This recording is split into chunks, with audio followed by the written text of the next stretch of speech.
All right, guys, we are picking up on Leave No Trace with chapter 17. Modern science says the sun is the past, the earth is the present, the moon is the future.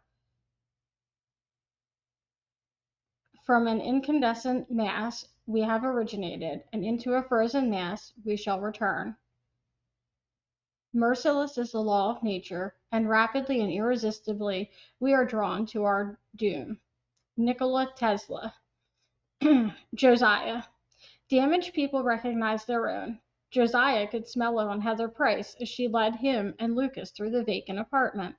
The ad said it was furnished. He opened a few cupboards and glanced in the fridge, where a brown ring stained one of the empty shelves. A folding table and two chairs sat under the bare bulb in the dining room, coated in a fine layer of dust. There's a bed, Lucas, already far ahead of the adults, reported from one of the bedrooms. Partially furnished. Heather held her elbows and walked to the couch in the living room. You're not going to find that in Eli at this price. Trust me. She pivoted and gave him another once over without any attempt to disguise what she was doing, her gaze settling somewhere near his wallet. Her hair was limp and tangled, falling almost to her waist, and any luster it might have possessed had leached out a long time ago.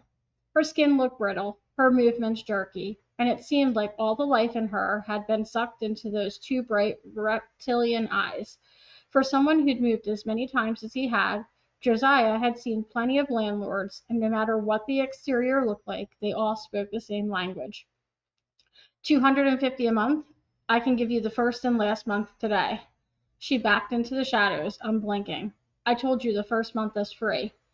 Dad, the toilet sounds like a frog. Come listen, Lucas called from another room. He glanced at the trampled carpet, the yellowing walls, and the hook in the corner of the ceiling where someone had maybe tried to hang a plant once, as if a tiny gasp of green could make any improvement to the place. Nothing's free. You can put it toward a damage deposit if you want. That made her blink, and after a fraction of a pause, she reached a hand out of the shadows. He didn't want to, but he shook it. Over the next few weeks, he and Lucas settled into the duplex and brought their usual necessities: sheets, toilet paper, bleach, lots of bleach, and also found a second-hand canoe that they stored in the living room. Lucas did his homework every night in the belly of the boat, balancing his worksheets and library books on the thwarts, and afterward he wrote and illustrated stories about their adventures, which always ended with treasure and ice cream. Josiah taped all his stories to the walls, next to maps of places they'd been, places they were planning to go, and some places they could only imagine. They did everything together: cooking, grocery shopping, spending afternoons at the library to surf the internet and read back issues of National Geographic. He refused to leave him with strangers. The entire concept of exchanging money for childcare hinted too much of his own childhood, and then there were other problems. When Lucas was out of sight, a quiet panic began building in Josiah's chest. When Josiah had to work evenings, his boss let Lucas hang out in the office. He got up at least once a night to watch the hypnotic rise and fall of his son's chest, and sometimes, when he woke up, Lucas's frame was illuminated in his own doorway, checking on him, too. When he was younger, he asked questions from those shadowy doorways. What was Mom's favorite holiday? Did she like cats or dogs better? By the time they moved to L, though, Lucas just blinked sleep-swollen eyes and turned around, heading back to burrow into his bed. Josiah worried about his son's lack of friends. He knew what it was like to grow up alone, but every time he mentioned it, Lucas scoffed. I'm not alone. I've got you, Dad. And for the rest of the day, he would stand a little closer, talk a little more, showing Josiah, with every word and action, that there was nothing missing. Together, they found their own discrete ecosystem. When they Within their first month in L, it became obvious Heather Price was part of no such community. No visitors came in or out of her side of the duplex. She never spent time outside. and when Josiah found a citation for yard maintenance in their mailbox, he had to knock on her door for a solid minute before she answered, and then she tumbled into an incoherent speech about mayors and her work schedule and neighbors who were trying to repossess her house. Josiah left her mid-rant and found a broken lawnmower in the garage, showed Lucas how to take it apart and fix it, and then mowed the tiny lawn every week until the snow came. Heather watched him from her window, her seemingly lidless eyes following his every move. Lucas studied her in his turn, and, like a budding naturalist, called out his observations from their living room window. It's work Heather today, or other days, ugh, home Heather, and the two were easy to differentiate. Work Heather had wet hair pulled back into a ponytail and white lab coats frayed at the edges. She stumbled down the street toward some job that required breath mints and hastily applied lipstick. Home Heather, the one they'd seen during the duplex tour, rarely went anywhere, and when they did run into her outside, it felt somehow calculated. She fawned over Lucas, who, at 9 years old, was long past the age when boys wanted to be fawned over, petting his hair and telling him bizarre facts about his classmates as Lucas jerked out of her spindle-armed reach. Then, as winter set in, the price of her free rent started coming due. She began asking for money early each month, knocking on their door at 2 in the morning when they both worked the next day, always with a reason ready. The utility company was screwing her over, or she'd gotten scammed by a credit card collector. When that didn't work, she started offering up her body, not like a barter, so much as something she wanted to be rid of. Josiah stopped answering the door. He listened to the knocking while lying in bed, staring at the water stains spreading over the bedroom ceiling like an insidious cancer. In a perfect world, Josiah would have helped her, invited her into his life, and tried to show her she was worth something. But in reality, he just wanted her to stay as far away as possible from him and his son. At the very least, they should have moved. They should have packed up and found some other place in L, or even Babbitt, which was over 20 minutes down the road, but $250 a month was dirt cheap.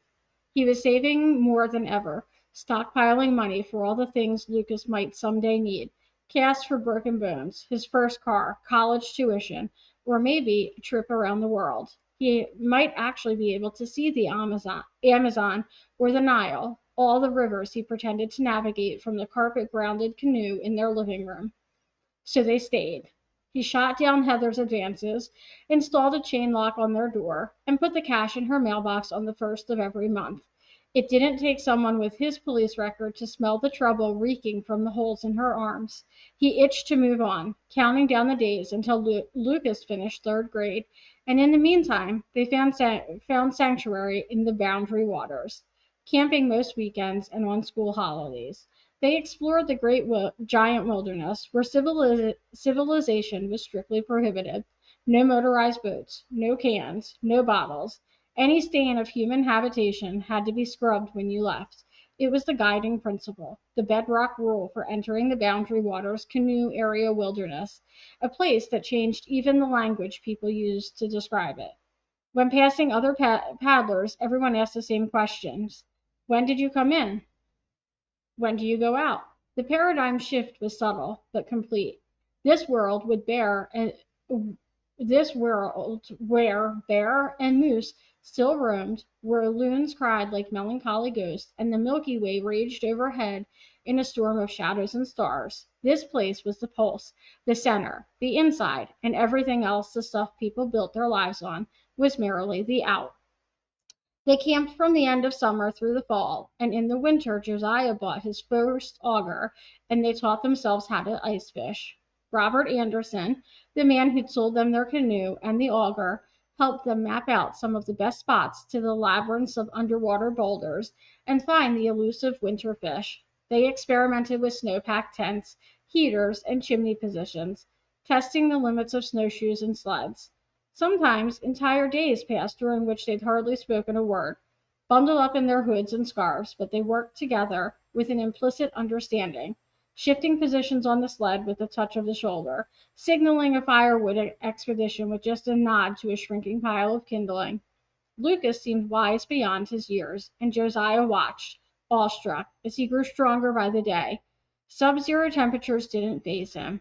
He paced his strides to Josiah's, reaching his legs longer and farther, and then giggled, transformed into a 9-year-old boy again, when he fell over into a pile of fresh snow. The kids at his school played sports and video games, and when Josiah asked if he wanted to get a Wii, Lucas shook his head and frowned. Why would I want to sit around and pretend to do things when we really do them? It wasn't a question either Blackthorn could answer. On that first day of Lucas's spring break, they packed for a week-long trip and set out on the freshly thawed fall lake, but had to turn around when Josiah remembered he'd been in such a hurry that to leave he'd forgotten their tent.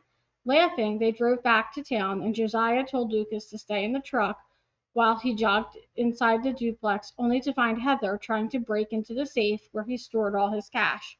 What the fuck? She panicked and bolted for the door. Grabbing her, he dragged her out of the bedroom and threw her into the wall in the hallway.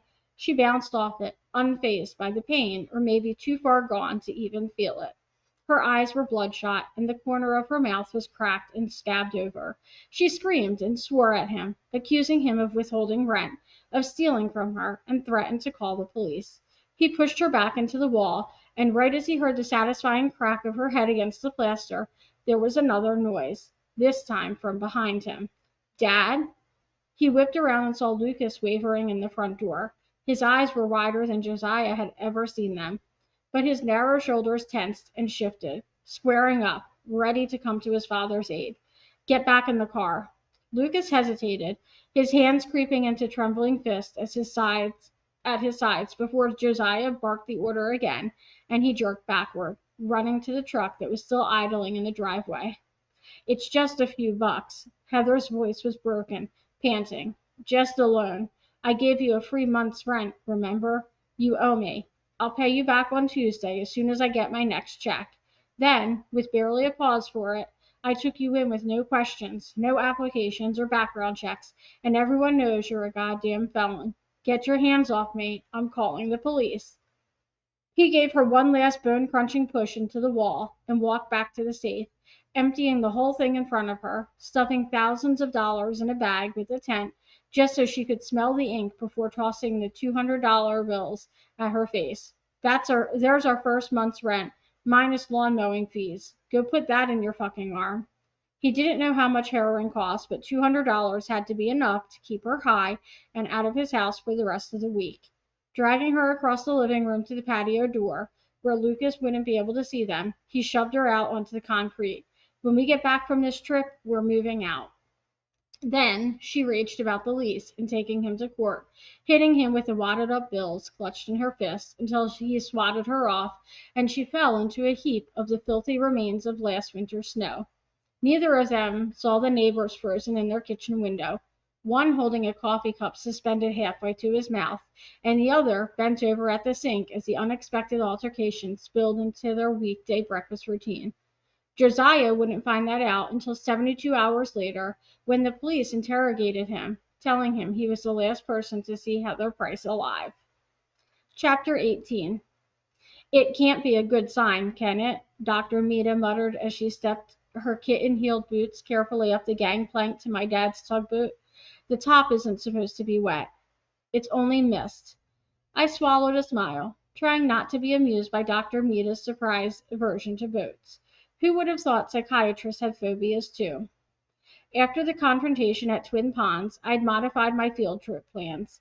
Split Rock Lighthouse was one of the most famous landmarks on Superior, and far too public a venue for Lucas to make an appearance. If he was chased down at as quiet a place as Twin Ponds, he'd be mobbed at Split Rock. So I'd modified the agenda with a little help from Dad. Yesterday, Stan and I had taken Lucas to the docks by the longest route possible, driving up through the university neighborhood and weaving our way down the hill to Garfield Avenue, where we doubled back through the industrial stretch twice to make sure no one was following us or hanging around. Dad's dock was in the middle of the harbor, and Lucas spent the morning learning how to detail the boat, while Stan and I watched with Jasper on the sidelines, pointing and yelling our advice. Butch taught Lucas several key swear words to use on us, but Lucas just kept working, absorbing the nautical nuances and the industries surrounding us on all sides.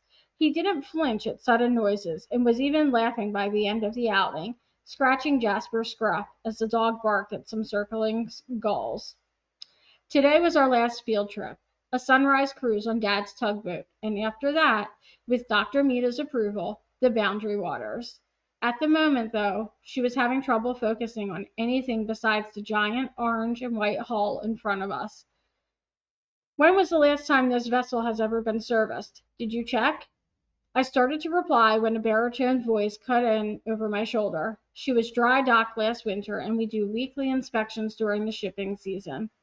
Turning, I caught Butch's indulgent wink and introduced Dr. Mita to my dad's first mate.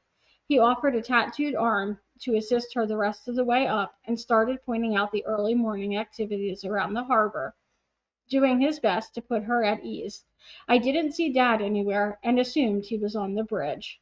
Below us, Lucas leaned over the rail and peered into the water as if trying to see to the bottom.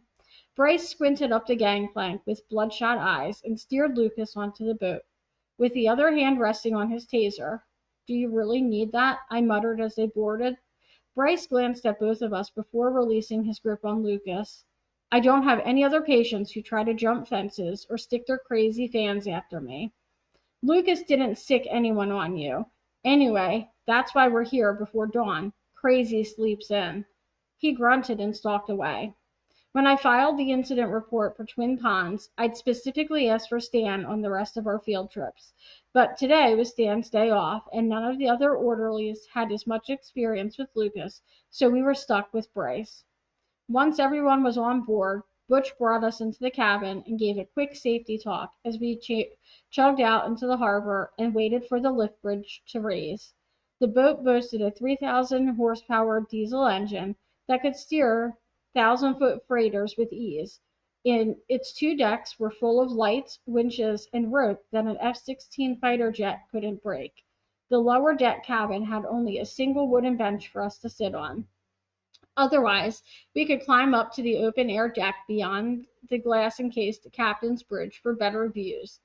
Butch pointed out the bathroom, which wasn't a huge step up from the latrines dug at the Boundary Waters campsites, and nothing like the facilities on the yacht-style passenger cruises that cater to the tourists of Lake Superior. The tugboat, though, was infinitely safer, a controlled environment away from the general public. When I had texted Dad at the beginning of the week, he agreed to take us out and even turned down the job to arrive back in port early. After the safety talk, Dad came down to the lower deck and showed us the map tacked up on one of the walls, pointing out their attempts to locate the Bannockburn before moving on to describe the shipwreck of the Onoko, our destination for today's cruise. At the top of the hour, the lift bridge closed to car traffic along the peninsula and cranked up its metal scaffolding to the accompanying scream of fire alarm bells. The bridge was an icon, the symbol of Duluth, and as far as alarm clocks went, a piercing start to the day. We filed out of the warmth of the cabin to watch the bridge rise. Bryce smoked a cigarette in the bow, legs wide and taking the slap of the wind head on. Lucas watched in silence, absorbing the spectacle while Dad stood behind him and Butch's head moved around on the bridge. The only person missing was Dr. Mita. I let the wind blow me back to the cabin and found her braced on the bench, watching the cement canal pass outside the windows. She looked paler than normal, smaller. It took a few minutes, but I convinced her to come out for the sunrise. We cleared the canal and cruised along the shoreline while Butch pointed out landmarks on the loudspeaker that no one looked at. Instead, everyone faced east into the endless sight line that showed the curve of the earth itself, and watched in silence as the thick gray morning became infused with an illumination that seemed to have no source. A haze of clouds shrouded the water, but somewhere behind them the sun was rising. A shimmer of pink glanced off the waves and made the buildings on Duluth's hillside glow. It was a sunrise with no sun, a morning without light, and before anyone could do more than huddle into their jackets and gaze around, it vanished and the day began. I turned to Dr. Mita, eager to share the moment, but she was quaking against the rail. "I always get seasick. It's not the boat or the water I'm afraid of, she admitted. It's vomiting in public. Biting my lip, I gave her a hesitant pat on the back. Dad says seasickness comes when your body insists on being vertical. If you let go of that need, stop focusing on the horizon and what you think should be up or down, then the sickness will pass. She squinted across Superior, where the gray below met the gray above. There is no horizon. I tried not to smile. One less problem. Just try to remember, up isn't up, down isn't down. Dad came over and after hearing the situation, offered to take her back to the cabin.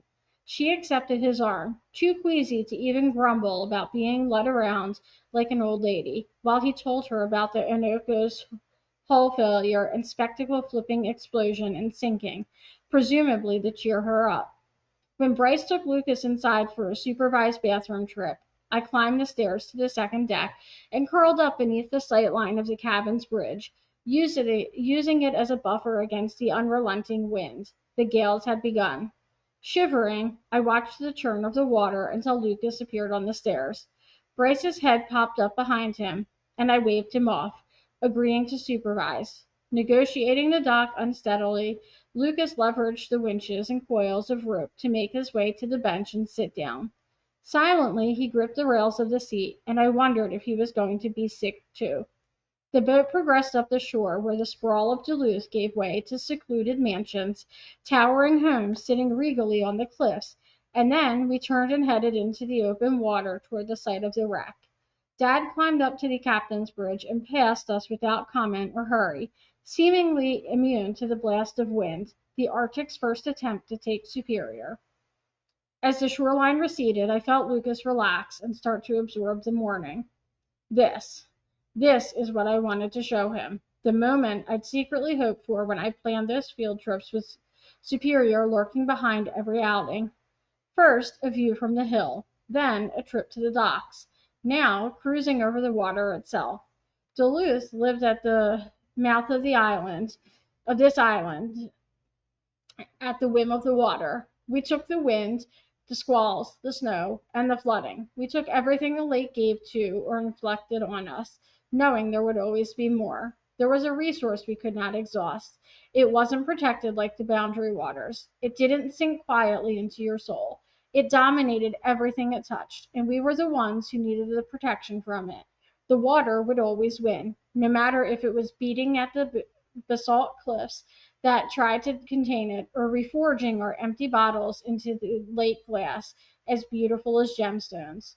This gray, wind-tossed water, raging at the gales, the water that sucked ships into oblivion, that roared so loud you forgot the storm in your head, this was what I loved most about Duluth, the absolute reign of Superior. I didn't realize I was shivering until Lucas slid over, closing the gap between us and slipping his arm around my shoulders. I stilled. Even the tremors died as I felt the length of him press into my side, offering his own body heat. Your ears are red, he murmured, so close I could hear him above the wind and the roar of the engines. Too close. I pulled away, putting distance between us. Someone was walking in the bridge behind our heads, and Bryce and Dr. Mita were right underfoot. I should have joined them downstairs and ended the insanity of this stolen, frigid moment before someone discovered us, but not even that threat was enough to make me sever it completely. I threaded our gloved fingers together on the bench, trying to pretend I was watching the few gulls screaming overhead, fighting the immense pull of the air currents. Lucas gripped my hand. I could feel him searching my profile, but after a while, when I refused to do anything more than stare at the birds, he turned to the water. The search party. What about it? I won't lead them to him. I told you we had to find my father alone. I'd already explained to him several times that working with the police and the U.S. Forest Service was the only chance of getting Congdon's approval for the trip. It was the only door we could walk through. The problem was, he knew part of the plan, but not the whole thing. I couldn't share everything, not with staff and patients constantly prowling around our sessions. Here, though, where the wind whipped our words away, where there was no one to overhear, I took a deep breath and told him the rest. You'll go alone. I have to organize a search party so Congdon will let me get you up there. And then I expect you to disappear, okay? We'll get the medicine, the supplies, and then it's up to you to slip into the shadows. Understood? The surprise on his face was almost funny, but he quickly recovered and another emotion flooded his eyes. I shouldn't have doubted you. Then he thought of another obstacle. The ankle bracelet. How am I supposed to disappear if they're tracking me? I squeezed his hand. Don't worry, I have a plan. Do you always have a plan? He turned his head, studying me, waiting patiently for my answer, and it struck me how absorbed he was in every single thing I'd said. I'd revealed my big secret. I told him I killed a man, and all he wanted to know was whether I'd bashed his head in hard enough. If anyone else had asked me a direct question about myself, I'd shrug it off with an easy lie, something to redirect the conversation. With Lucas, though, I wanted to excavate the truth. Right now, sitting here together, there wasn't anything I couldn't tell him. I guess the worse things are, the better prepared I am. I started working at Congdon because it felt like home. Sad, I know, but I can't help it. People are honest about who they are in a psychiatric facility. They don't pretend things are fine. My job reviews always say I'm good in a crisis, that I'm the first person to jump into a dicey situation. Like wrestling down a patient who tried to strangle you and escape? Lucas grinned. Yeah, I smiled at the stern. They think I'm brave. The truth is, I'm not comfortable unless something's on fire or someone's having a meltdown. I don't know what to do with things that aren't broken. The quiet times, it's like I'm just waiting for things to go bad. And they always do. I've never had to wait too long. Moving carefully, a fraction of an inch at a time, Lucas tugged my zipper down to trace my neck with one finger, the faint but still visible line where he choked me the first time we met, and his expression filled with regret. Lucas? He tilted his head, leaving his hand on my neck, his touch falling somewhere between penance and petting. Are you waiting for me to break, too? You know this is completely inappropriate. I glanced around us to make sure the deck was still empty, wondering how much longer this privacy could last. Dr. Mita will remove me from your case. His answer was entirely nonverbal. He leaned in, pushing my hood back to nuzzle my temple and smell my hair, as though he needed to learn as much about me as quickly as possible. It's unprofessional, unethical. I turned into the bulk of his jacket, trying to make myself get up to end this now. You just said you're helping me escape so I can get back to my father. So you're saying I've already crossed the line? Why stop now? Yes. I opened my eyes to see his breathless, wind-slapped smile, but as he said my name and started to lean in, a movement caught the corner of my eye. Bryce stood on the deck watching us. Chapter 19. Getting off with Tarzan? Now it makes sense why we're doing all this crap for him. It's not therapy, it's a freaking date. That's all Bryce got out before Lucas exploded off the bench, aiming his full weight at the center of Bryce's body. I was a half a second behind him, but had to duck out of the way as Bryce doubled over, swinging wildly in all directions. He made a grab for Lucas, who twisted to protect his bad shoulder, and the two of them flipped around like clashing bulls, ramming into the equipment and railings on the platform. Ordering them to stop, I wedged myself between their bodies, trying to push them apart. What the hell? Came a shout from somewhere above us. A door banged open, and feet reverberated against metal. Just as I pulled Lucas's good arm back, an elbow flew into my face and sent me reeling backward into one of the giant steel pulleys. The world went black, and someone shouted. Then a long guttural scream seemed to be ripped apart by the wind before it cut off. A scuffle nearby, flesh on flesh, heavy breathing. I shook my head, desperate to get my sight back. When the stars finally cleared, Butch stood in front of me, holding Lucas's arms behind his back, both of their heads bowed toward something beyond the rail. I ran to the railing and saw Bryce sprawled on the main deck, not moving. Shit. Oh shit. I climbed down the ladder and reached the deck right as Dr. Mita came out of the cabin, clinging to the door. Above, I could hear Dad's voice joining the mix in the sudden silence of the idling engines. Before anyone could reach him, Bryce kicked out, looking for a foothold, and rolled over to boost himself up on all fours. Bryce. "Don't move," Dr. Mita ordered, but he didn't listen. I crouched down next to him and he shoved me back, catching me in the hip and sending me stumbling toward the railing. Doctor Holding Dr. Mita off with a warning hand, he dragged himself to his feet. "What happened?" Dr. Mita said. Dad's voice came from above, and I had to crane my head to see him standing with his hands on his hips and hair whipping in the wind. Lucas started fighting that orderly. He attacked him and shoved him off the deck. Bryce was antagonizing him. I jumped in. Bryce leaned back against the railing and clutched his side, lip curled with equal parts pain and loathing. When he spoke, every word landed like angry spit marks on the deck. Maya was making out with the patient. A horrible silence followed, where everyone on the entire boat looked at me. I stepped instinctively away from the weight of their collective gaze, gripped the freezing railing, and tried to think of any justification for what I'd done, any reason for Dr. Mita not to fire me on the spot. I turned to her. "It's not—" She held up a hand, a look of total disappointment swallowing her face until it turned into something else, a sickness. Then she ran to the edge of the deck and vomited. The trip home was short, but the amount of panic I crammed into it could have filled several terrifying weeks.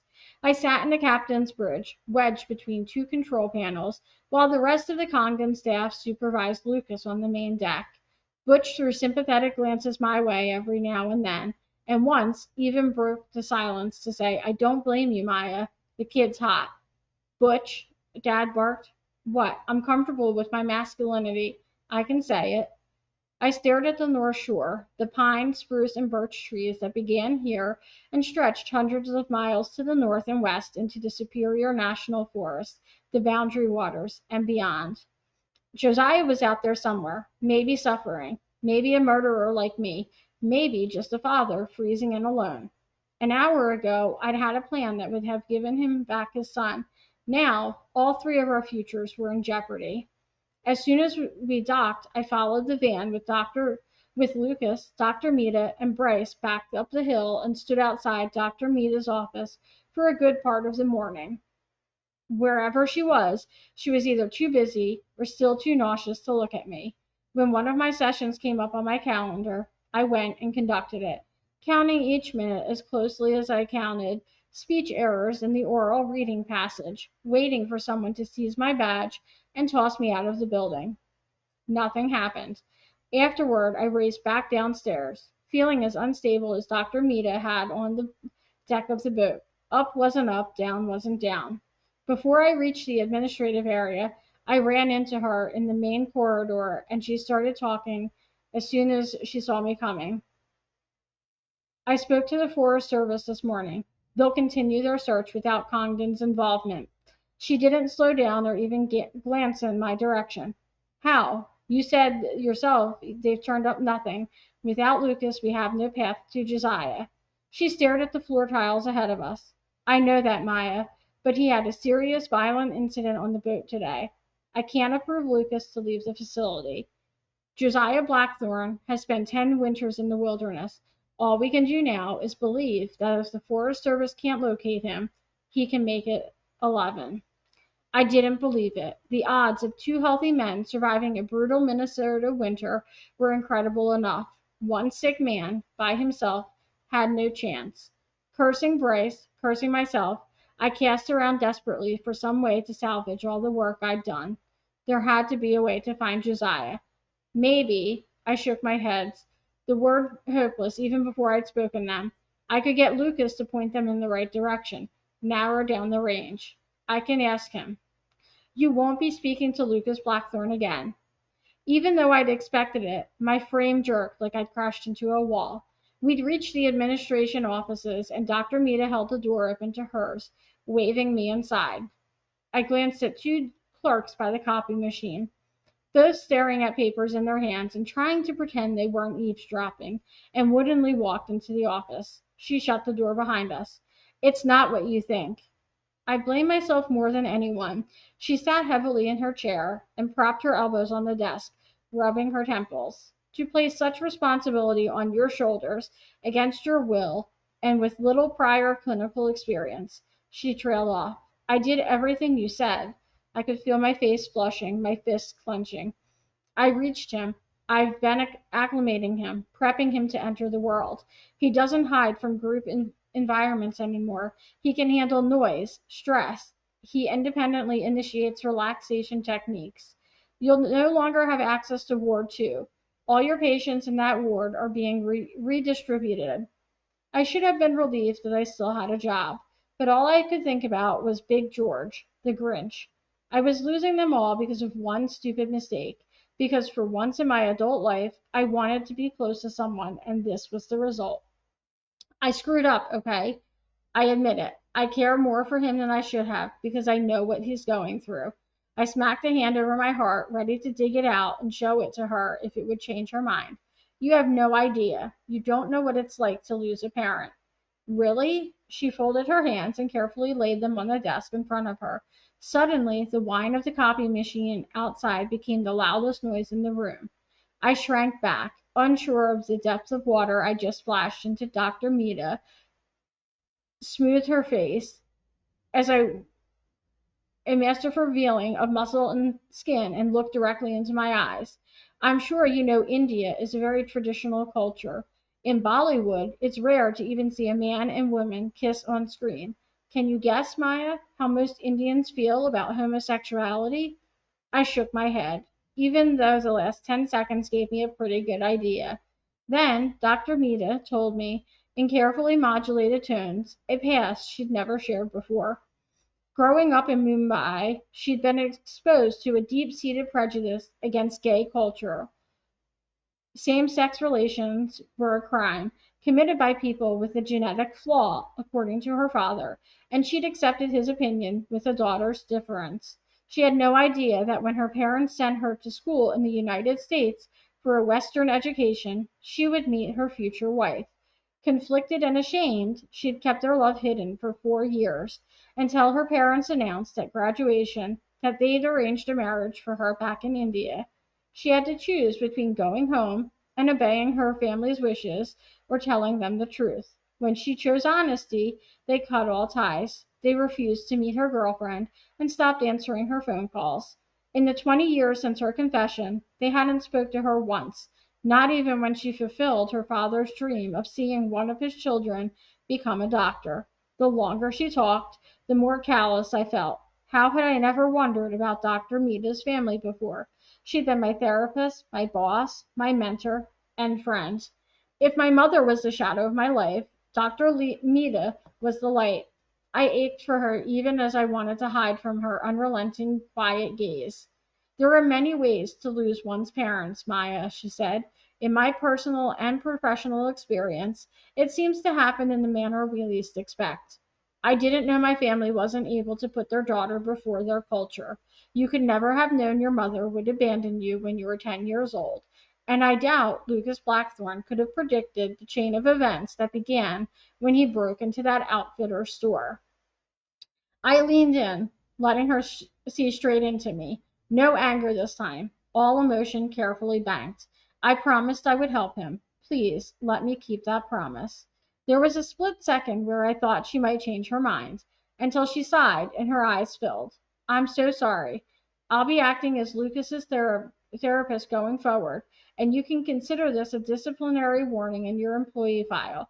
If you'd like to talk about any of this in a session or simply off the record, I'm here.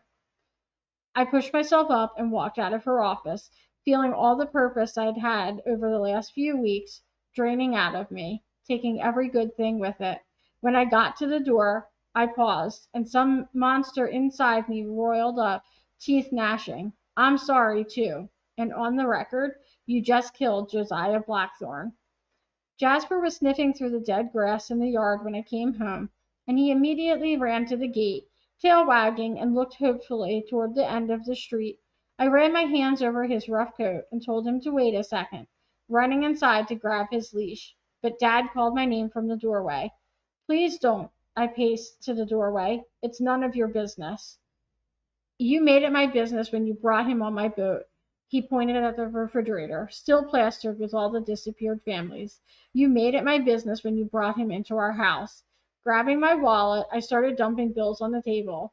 that I couldn't see as my vision started to blur. There, your services are paid in full. The boat, rent, whatever. Go back to hunting for the Bannock burn and pretending that it's going to bring her back. The mug Dad was holding banged on the counter, sending coffee drips flying. I flinched and blinked the tears away, afraid to look up. When he spoke, the words sounded like they were escaping from a clenched fist. And what do you think you're doing with that bathroom? You think if you remodel it enough, it won't be the same room where she tried to kill herself? No, I don't know. I can't do this right now. Stuffing the wallet back in my pocket, I headed for the door and almost reached it before Dad's hands clamped down on my shoulders, holding me in place. Breaking away from a man with the strength to fight superior every day was impossible, and I didn't even attempt it. Sniffing, I wiped my eyes. I'm sorry, I said to the door. I want you to find the Bannock burn. I know. I worry about you more than you like. You think I don't see what a strong, capable woman you've become. But that's not it. I see all of you, every version of Maya you've ever been, and all the storms you've survived to get this far. I just don't want you to have to weather any more. His breath hitched and he paused before speaking lower, his voice unsteady. I didn't know your mom that long before we got married. I didn't understand how ill she was, and she really wasn't bad until his fingers shrunk away from me and he cleared his throat. The doctor said postpartum, but it never got better. Not really. It was probably there all along, and I just didn't want to see it. He wasn't touching me at all anymore. He spoke to my back, which began to tremble. I don't want you to make the same mistakes, Maya.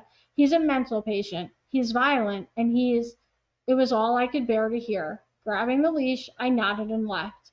I turned my phone off as Jasper and I disappeared into the cold streets, working our way from bad to worse neighborhoods. Street kid territory. It took almost a mile for Dad's words to recede far enough to notice something was different. The drunks seemed drunker, the dealers bolder. What are you supposed to be, honey? One of them asked, and I let Jasper have a little more leash, flash some canines. It wasn't until I passed two women wearing blood-soaked scrubs with black eye sockets and cracked faces that I realized it was Halloween. South of the railroad tracks, I passed a group that stopped me in the middle of the street. A man and woman, both dressed in heavy coats and carrying steaming thermoses, followed a pack of kids bubbling over with excitement. Some had plastic pumpkins rattling with candy. Others clutched half-full pillowcases. They circled the end of a residential neighborhood, ready to plunder another street with bouncing flashlights, red dripping noses, and nonstop chatter. The adults were quieter, but enjoying themselves too. They told the kids to steer clear of Jasper, sipped their drinks, and smiled at me as they passed. I watched them go with an ache I could barely contain, gut-punched by the careless laughter of those kids. They had no idea what walked behind them, anchoring them, because they had never been unmoored, and they shouldn't have to know. All right. So that is the end of chapter 19. We'll pick up on chapter 20 next time in the next video. As always, like this video, share the YouTube channel with your friends and family. And if you have questions, books you want me to read, anything like that, drop them in the comments and I will personally answer them. I hope you enjoyed today's reading.